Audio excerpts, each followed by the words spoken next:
Hello everyone, welcome to Southern Wreaths. If you haven't yet, please subscribe to my channel. Today I'm going to make this really pretty, simple Easter wreath. These are the supplies I'm going to use to make this wreath. I actually changed my mind on some of the ribbons. I'm going to start by adding pipe cleaners to my wire frame. This is a 14-inch wire frame from Dollar Tree. I'm going to add a pipe cleaner at each crossbar on the two center rings. I'm twisting 3 times. You can do it pretty tight on these bars because they won't pull together. Once I finish the inside, I'm going to move to the outside. I'm just going to pick a random crossbar to start.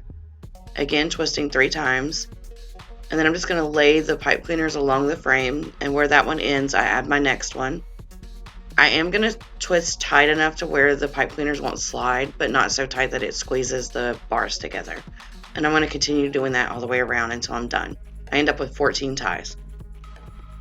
I'm going to use this 21-inch pink metallic mesh for the base. And I'm just going to add it to my wire frame with a zip tie. I'm just choosing a spot to start that's where the pipe cleaner is at the crossbar. And that way I can just pull it through. And then when I get back around to the beginning, that's when I'll twist the pipe cleaner. I'll try to show it when I start. I'm just going to trim everything away just so it sits flat. Okay, so here you can see I pulled through the 2 pipe cleaners. So when I finish at the end, that's when I'll twist the pipe cleaners. Hopefully that makes sense at the end. And I'm making 12-inch poofs, and I'm just going to do like 1.5 twist. You do kind of want to add that half twist in. It just keeps it from unraveling because sometimes mine will pop open. And once I go around the outside, I didn't show you, but I leave the pipe cleaners open at the beginning, and then when I finish my last poof, that's when I'll wrap them around, and end wrapping both around. And then to pull to the center, I just find the closest pipe cleaner and pull the mesh up, and then just twist it. And I'll open that at the end, and that I do show you here. And I continue making the 12-inch poofs all the way around the center as well. Now I'll close it. And I'm only twisting 1.5 because I'm going to add ribbon. I trimmed away the roll of mesh. I still had half a roll left. And I'm just pushing to the back to attach it to the frame. So I fell in love with the 10-inch mesh that I bought because I thought it was so pretty. But once you cut it, it just looks white. Like you lose all of the pretty pastel colors. So if you can't find that mesh, white mesh will work fine. It's more like see-through mesh. It doesn't really show up that much after you cut it. It looks beautiful on the roll though. See how pretty it looks on the roll? But see how it loses all of its color once it's flat. I'm just cutting these at 20 inches. And I'll cut 14 of them because I'm going to put one in each section. I went back and forth on whether or not I was going to add ribbon to the whole thing, but I thought since the sign was so large, I was just going to add ribbon to the outside. And I like to put something heavy at the end of my ruffle and then just gather it together with my hands. And then I will open the pipe cleaner to add in this mesh.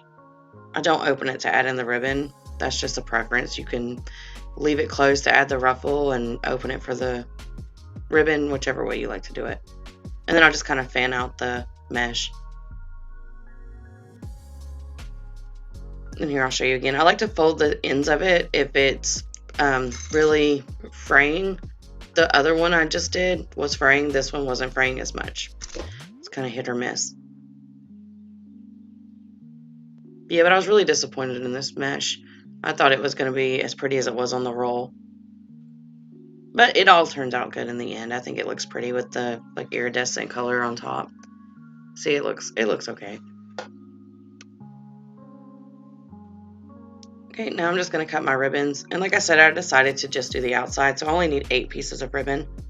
And I'm cutting them at 12 inches. And I'm just going to use my piece of cardboard to help me with that. I'm just going to wrap them around.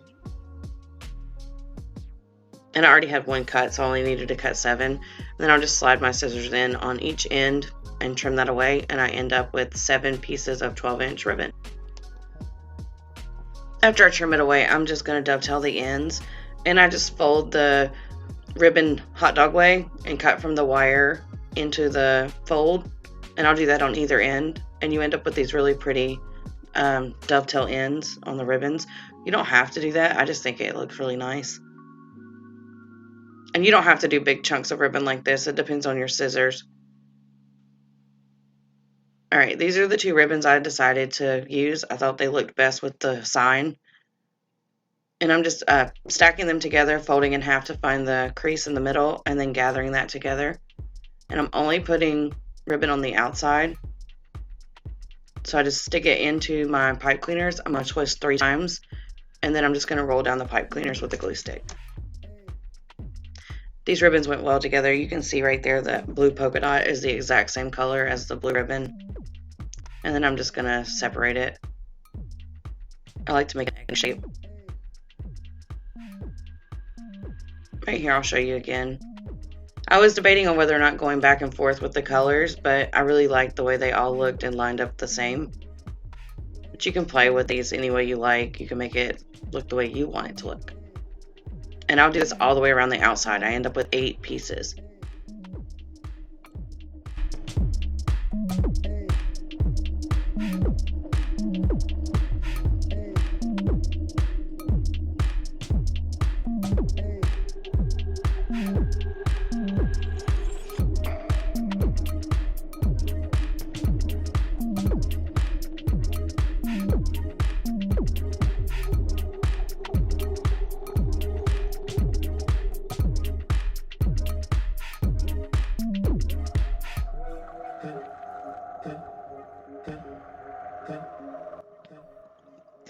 Once I finished adding my ribbons, I decided where I wanted the sign to be, and then I'm just going to add some pipe cleaners to it.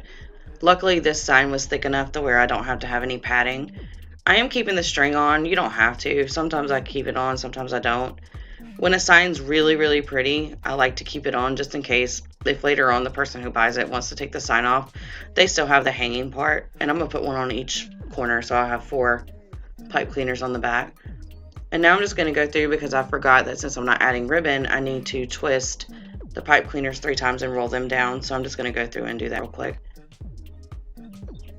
Right now I'm going to add my sign. I like to start in one corner. So now I'm doing the bottom right, and I'll feed it through to the back. And I'll wrap it around the frame. I'll probably wrap it 3 or 4 times just to secure it. And I'll go back through and make the pipe cleaners look nice at the end. And then I like to go to the opposite corner. So I'll go to the top and then I'll do, the other 2 when I'm done with that. Alright, this is how I do it on the back. I just wanted to show you how I twist it. So I have it around the frame when I feed it through. And then I'll just twist a few times, and then I'll wrap it around the wreath frame. And then I'll go through and tuck the other ones in. And now I just go through and make the ribbons look nice and make sure everything's where I want it to be. And that's it. That's how I made my really pretty Easter greetings wreath. If you have any questions, please leave them in the comments below, or you can always email me at craftingwithlee@yahoo.com. Thank you so much for watching, and if y'all learned anything today or like my videos, please like, share, and subscribe. Thank you.